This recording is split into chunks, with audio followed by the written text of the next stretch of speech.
শান্তিপুর গ্রামের এক প্রান্তে ছিল হেমন্ত কাকার বিশাল কলা বাগান। গাছগুলো লম্বা, সবুজ ও ফল ভর্তি। গ্রামের সবাই জানতো যে এই বাগান শুধু হেমন্ত কাকার নয়, এটা পুরো গ্রামের একতার প্রতীক। এই কলা গাছগুলো শুধু আমার নয়, এগুলো পুরো গ্রামের জন্য। যখন যা দরকার সব নিয়ে যেতে পারো। কিন্তু হেমন্ত কাকার মৃত্যুর পর তার দুই ছেলে সুমন ও রবিন জমির মালিকানা নিয়ে দ্বন্দ্বে জড়িয়ে পড়ে।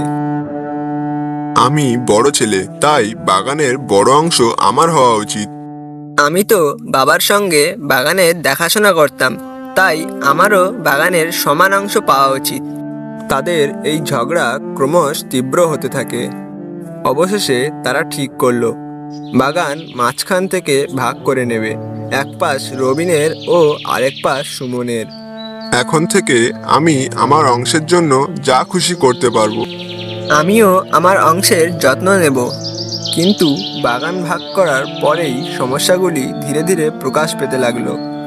সুমনের অংশে জায়গা বেশি, কিন্তু সেখানে রোদ কম পড়ে।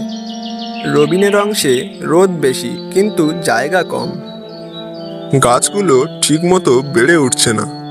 আমার অংশে জায়গা কম, ফলে গাছগুলো ঠিকমতো জায়গা পাচ্ছে না। কয়েক মাস পর দেখা গেল গাছগুলো দুর্বল হয়ে গেছে, পাতা হলুদ হয়ে যাচ্ছে, আর গাছের কলার সংখ্যাও কমে এসেছে। কি হচ্ছে? আগের মতো গাছ বাড়ছে না। আমার গাছগুলো শুকিয়ে যাচ্ছে। একদিন গভীর রাতে ঝড় ওঠে। প্রবল বাতাসে কলা গাছগুলি দুলতে থাকে এবং হঠাৎ বিকট শব্দে কয়েকটি গাছ ভেঙে পড়ে। সকালে গ্রামের প্রবীণ মানুষ রমেশ কাকা এসে দুই ভাইয়ের সাথে কথা বলে। বুঝলে ছেলে, গাছ ভাগ করলে প্রকৃতিরও ক্ষতি হয়। গাছ একসাথে থাকলে তারা নিজেদের ভিতরে শক্তি ভাগ করে নেয়। যেমন যদি কলা গাছের একদিকে রোদ না পড়ে, তবে অন্য পাশের গাছ তাকে সাহায্য করে। তাহলে কি আমরা ভুল করেছিলাম?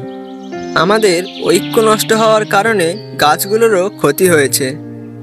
তারা সিদ্ধান্ত নিল বাগানকে আবার একসঙ্গে দেখাশোনা করবে, আর তারা মিলেমিশে কাজ করবে। চলো আবার একসঙ্গে বাগান গড়ি। হ্যাঁ, এবার থেকে দুজন মিলে কাজ করব।